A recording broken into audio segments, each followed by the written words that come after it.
The lawyer's office smelled like old leather and disappointment. My siblings sat in their designer clothes, barely containing their glee, as Mr. Whitman read through Grandma Cecilia's will. $3 million each for Brandon, $3 million for Ashley, $3 million for Marcus. Properties divided equally among them. Investment portfolios transferred. Even her jewelry collection, the one I'd helped her catalog every summer, split 3 ways. And to my granddaughter, Josephine Marie Caldwell. Mr. Whitman paused, adjusting his glasses. I leave the contents of safety deposit box 447 at First National Bank on Meridian Street. That was it. No money. No properties. Just whatever was in a safety deposit box. Brandon snorted. Figures. Even dead, Grandma knew Joey was the family disappointment. Brandon, our mother chided weakly. But she was already eyeing the inheritance tax paperwork, calculating her children's newfound wealth. Ashley didn't bother hiding her smirk. Maybe it's some savings bonds. You know, enough to pay off those student loans from that art degree. Marcus, the eldest and cruelest, was already on his phone. Probably just her old photos and worthless mementos. Grandma always was sentimental about junk. Mr. Whitman slid a small envelope across the mahogany table. My name was written in Grandma's spidery handwriting. Inside, a single brass key, spotted with rust, attached to a leather tag that read only 447. That's it, Ashley laughed. Joey gets a rusty key to what? A box of costume jewelry. The worthless grandchild gets worthless junk, Marcus said, standing. Seems fitting. He pulled out his phone, showed me the photos he posted from Grandma's house that morning. My childhood artwork. Photos of me with Grandma, letters I'd written her from college. All burning in the backyard fire pit. Cleaned out your old room, he said casually, made space for my home office. Grandma's house is mine now, after all. I fingered the key, staying silent. Let them talk. Let them gloat. Let them sign every document Mr. Whitman placed before them with eager, greedy fingers. Miss Caldwell, Mr. Whitman said quietly when my siblings were distracted with their windfall. The bank closes at 5. You might want to visit sooner rather than later. Something in his eyes, a flicker of knowledge, maybe amusement. I nodded once. The funeral was that afternoon. A lavish affair my siblings had planned to showcase their newfound wealth. Brandon gave a speech about family legacy while wearing a new Rolex. Ashley dabbed at dry eyes with a handkerchief that cost more than my rent. Marcus talked about preserving Grandma's memory while living in a house where he burned my photos. I sat in the back, the rusty key heavy in my pocket. After the service, relatives I hadn't seen in years suddenly remembered I existed. Joey dear, I heard about the will. Aunt Patricia cooed with false sympathy. So unfair. But then you were never really close to Cecilia, were you? She left me what she wanted me to have, I said simply. A key? Uncle Robert laughed. To what? Her cookie jar. I smiled, said nothing, and left early. Let them gossip. Let them pity poor Joey with her art degree and her rusty key. First National Bank on Meridian Street was an old building, the kind with marble columns and tellers who knew your name. Mrs. Chen at the safety deposit desk smiled when she saw me. Miss Caldwell, we've been expecting you. She took the key, examined it. Box 447. Your grandmother was very specific about the instructions for this box. Instructions? She led me to the vault, past rows of identical boxes. She said you come alone. Said you come after the others had signed everything. Her eyes twinkled. She also said you'd understand why when you opened it. Box 447 was larger than I'd expected. Inside 3 things. 1. A manila envelope, thick with documents. 2. A leather journal, worn and familiar. 3. Another key, modern, silver, attached to a tag with coordinates.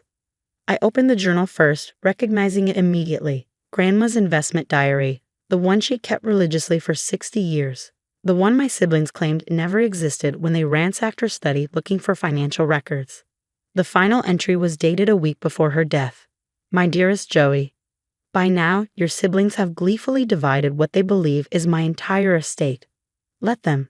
The money I left them is real, enough to keep them satisfied and stupid. What they don't know is that the millions they receive represent exactly 15% of my actual wealth. You see, my darling girl, while your brothers and sisters spent their visits asking about my will and checking my bank statements, you spent yours asking about my life. While they cataloged my possessions, you cataloged my stories. And in those stories, I told you everything. Remember the tale about your grandfather's foolish investment in that little Seattle coffee company? The one your father laughed at. Starbucks turned those worthless shares into quite a fortune. Remember when I told you about buying useless land in Austin back in the 70s? The parcels your siblings called Grandma's dirt collection? That dirt is now in the heart of the tech district. The key you're holding opens more than a box, Joey. It opens the door to everything I really owned. Everything I kept hidden from grasping hands and greedy hearts. The documents in this box will lead you to 47 commercial properties across 7 states. Investment portfolios worth approximately $280 million.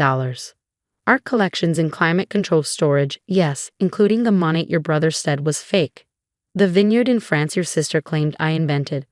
The publishing rights to your grandfather's patents. And the crown jewel, the 1,800-acre ranch in Montana where I taught you to ride. All held in trust, all in companies they never knew existed, all waiting for the only grandchild who loved me for me, not my money.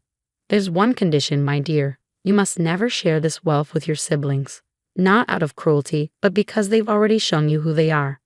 Brandon burned your memories. Ashley mocked your dreams. Marcus destroyed what you loved. They chose their inheritance. Now choose yours. The silver key leads to the ranch. Your real inheritance isn't money, Joey, it's freedom.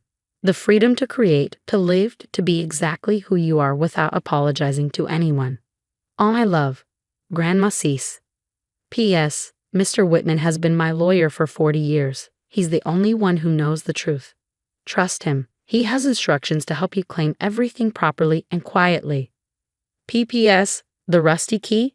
It's from my first apartment, the one where I started with nothing. I kept it to remember that wealth isn't what you're given. It's what you build. You, my dear, have been building all your life. I sat in that small vault room and cried. Not from grief, I'd done that already, but from the sheer magnitude of her faith in me. While everyone else saw the struggling artist, the unmarried granddaughter, the one who couldn't afford designer clothes or fancy cars, Grandma saw the truth. She saw the girl who spent summers learning her recipes instead of asking for money, who helped organize her photos instead of appraising her jewelry, who asked about her childhood in Poland instead of her stock portfolio. The manila envelope contained deeds, titles, account numbers, contact information for lawyers and property managers, an empire hidden in plain sight. The ranch alone was worth more than what my siblings had inherited combined. I called Mr. Whitman from the bank. Ah, Josephine, he said warmly, I trust you found everything in order. She left me everything.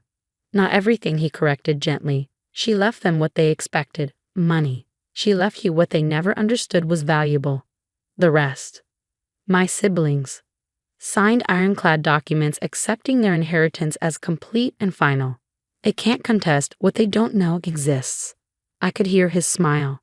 Your grandmother was a brilliant woman. She structured everything perfectly. Shall we meet tomorrow to begin the transfers? I hung up and looked at the silver key. The coordinates led to Montana, to the ranch where I'd spent my happiest summers, where Grandma taught me to ride, to paint landscapes, to see beauty in wild things, where my siblings had never bothered to visit because it was too far from civilization. That evening, I attended the family dinner at Marcus's house, Grandma's house. They toasted their good fortune with champagne that cost more than my monthly salary. At least Joey can afford to eat tonight. Ashley laughed, gesturing at the elaborate spread. Consider it our charity. Yeah, Brandon added, already drunk. Maybe we should set up a fund for her. The Failed Artist Relief Foundation. I smiled, sipped water, and let them talk. Marcus showed off his plans to gut Grandma's gardens and install a pool. Ashley bragged about quitting her job to become an investor. Brandon had already bought 2 sports cars. What about you, Joey? Mom asked, trying to be kind. Will you be all right? I know Grandma's oversight must hurt. I'll be fine, I said honestly. Grandma left me exactly what she meant to. A rusty key, Marcus laughed again. To what? Did you even check? I did. And it opened what it was supposed to open. Which was? Ashley pressed, sensing something. I stood gathering my things. A door. To what? Brandon demanded.